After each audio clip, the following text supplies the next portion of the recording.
যশোর শহরের পাশ দিয়ে বয়ে চলেছে বুড়িভৈরব নদী, কিন্তু প্রকৃতির বিমুখতা এবং উন্নত সংস্কারের অভাবে নদীটি দিনে দিনে শুকিয়ে যাচ্ছে। এমনকি নদীটির খাস জমিগুলো চলে যাচ্ছে মানুষের ভোগ দখলে, এমনই বললেন একজন মৎস্যজীবী।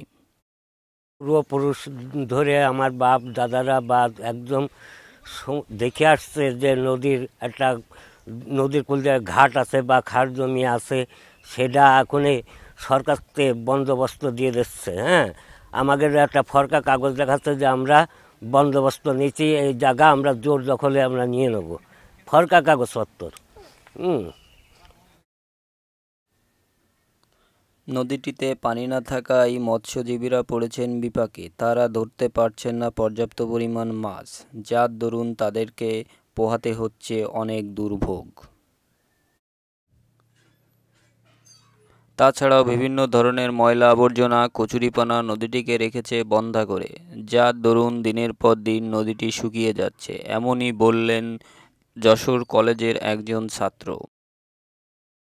এখানে যে আপনারা এই যে যে কচুরিপানা লাগাইছে, কচুরি যে ঘাস লতা পাতা, তারপরে ড্রেনের ময়লা আবর্জনা এসে মনে করেন এই নদীতে যে পড়ছে, তারপরে বিভিন্ন ধরনের পচা ময়লা আবর্জনা ড্রেনে এসে এই নদীতে এসে পড়ছে। এই পড়ার কারণে মনে করেন নদীটা শুকিয়ে যাচ্ছে। নদীটির যদি সঠিক সংস্কার হয় তবে যশোরবাসী তথা সাধারণ জনগণের অনেক উপকার হবে। যে এটার সংস্করণ করা উচিত, কারণ এটা যশোর জেলার মূলত একটাই নদী। এই নদী সংস্কার করলে আমাদের এলাকার মানুষের অনেক উন্নতি হবে। যশোর শহরের প্রাণ এই বুড়িভৈরব নদী।